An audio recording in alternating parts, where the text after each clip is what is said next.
Assalamualaikum warahmatullahi wabarakatuh. Baik, saya di sini akan menjelaskan tentang presentasi evaluasi pelaporan keuangan pemerintah daerah Bekasi dalam perspektif auditor Badan Pemeriksaan Keuangan atau disebut dengan BPK. Di sini ada standar akuntansi pemerintah atau disebut dengan SAP. Standar akuntansi pemerintah adalah seperangkat pedoman yang digunakan untuk mengatur pencatatan pengelolaan dan pelaporan keuangan di sektor pemerintah dengan tujuan memberikan dasar yang jelas dan konsisten bagi pemerintah dalam menyusun laporan keuangan yang harus transparan, akuntabel, dan sesuai dengan prinsip-prinsip akuntansi yang berlaku. Di sini ada basis utama SAP. Nah, basis utama SAP pada Peraturan Pemerintah Nomor 71 Tahun 2010 yang mengatur dua basis utama dalam akuntansi pemerintah. Yang pertama yaitu basis akural. Basis akural transaksi ini dicatat ketika terjadi bukan ketika kas diterima atau dibayar. Ini mencakup pengakuan, pendapatan, dan belanja berdasarkan terjadinya transaksi meskipun kas belum diterima atau dibayar. Sedangkan basis kas itu transaksi hanya dicatat ketika kas diterima atau dibayar. Ini lebih sederhana tetapi kurang mencerminkan posisi keuangan yang sebenarnya. Nah, di sini ada tujuan SAP ya, teman-teman. Nah, yang pertama itu meningkatkan transparansi dan akuntabilitas pengelolaan keuangan negara.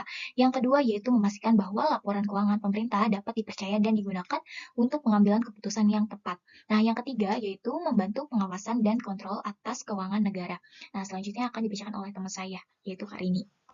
Kaitan standar akuntansi pemerintahan dengan pengendalian internal dibagi menjadi tiga, yaitu yang pertama pencatatan yang akurat dan tepat waktu, yang dimana pengendalian internal memastikan bahwa setiap transaksi dicatat dengan tepat dan sesuai dengan ketentuan standar akuntansi pemerintahan.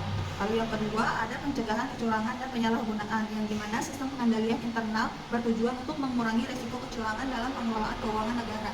Lalu yang ketiga ada pengawasan dan audit, yang dimana standar akuntansi pemerintahan mendukung penerapan pengawasan yang lebih efektif atas transaksi keuangan melalui laporan yang lebih terstruktur dan mudah dipahami, sehingga audit dapat dilakukan dengan lebih efektif.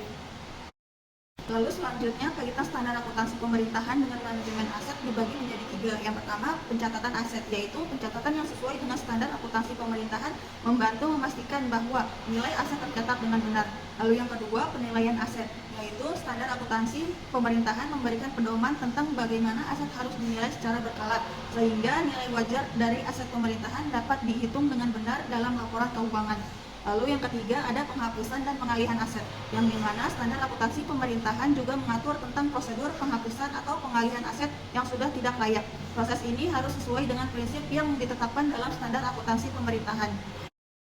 Lalu selanjutnya ada penilaian dalam perspektif BPK, yang dimana dibagi menjadi dua pengecualian. Yang pertama wajar tanpa pengecualian atau WTP, yaitu laporan keuangan yang mendapatkan opini WTP menunjukkan bahwa seluruh transaksi dan aktivitas keuangan telah dicatat dan dilaporkan dengan benar, serta tidak ada masalah material yang mempengaruhi keandalan laporan tersebut, memberikan keyakinan kepada publik bahwa pengelolaan keuangan daerah berjalan dengan baik, transparan, dan akuntabel. Lalu yang kedua ada wajar dengan pengecualian atau WDP, yaitu opini WDP menandakan bahwa pemeriksaan BPK menemukan beberapa pengecualian atau perbaikan yang perlu dilakukan oleh pemerintah daerah untuk meningkatkan transparansi dan akuntabilitas dalam pengelolaan keuangan. Nah, di sini ada hasil LHP BPK nih. Opini WDP menunjukkan bahwa meskipun laporan keuangan secara umum dapat dipercaya, ada sejumlah temuan yang perlu diperbaiki, terutama dalam pengelolaan aset dan sistem pengendalian internal penurunan opini. Ini menjadi bahan evaluasi bagi Pemda Bekasi untuk meningkatkan transparansi dan akuntabilitas pengelolaan keuangan daerah di masa depan. Nah, bisa dilihat nih tabel rincian opini BPK dari tahun 2019 sampai 2023, yang dimana 2019 sampai 2021 menunjukkan WTP, 2022 WDP, 2023 WTP.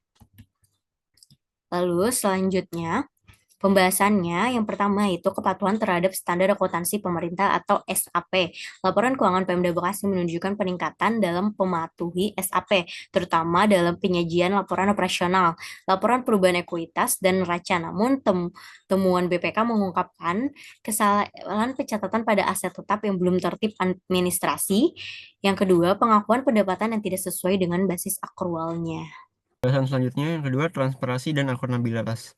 Transparansi dalam pelaporan anggaran Pemda Bekasi dinilai masih memerlukan perbaikan, terutama dalam penyampaian informasi kepada publik melalui media resmi. Akuntabilitas pun belum optimal karena tingkat tindak lanjut rekomendasi BPK hanya mencapai 78% di bawah rata-rata nasional. Dan yang ketiga adalah sistem pengendalian internal atau SPI. BPK mencatat kelemahan SPI dalam beberapa aspek seperti yang pertama kurangnya dokumentasi atas pengelolaan aset daerah yang berpotensi menimbulkan kerugian negara, dan yang kedua tidak memadainya pengawasan atas pengelolaan belanja modal. Oke, selanjutnya saya Putri Fatimah Zahra dengan NIM 6322010 akan menjelaskan slide selanjutnya.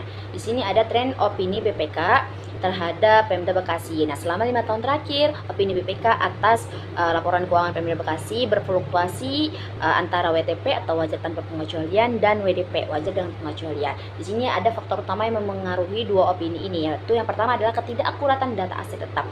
Mungkin pada saat pelaporan keuangan, pemerintah menemukan ketidaksesuaian antara informasi yang tercatat dengan kondisi sebenarnya seperti itu. Yang kedua adalah kelemahan dalam pengelolaan dana hibah dan bantuan sosial. Nah, mungkin pada saat pelaporan juga pemerintah menemukan tidak meratanya jumlah bansos yang disalurkan pemerintah terhadap masyarakat. Jadi pada saat distribusi itu tidak merata tersalurkan dananya seperti itu.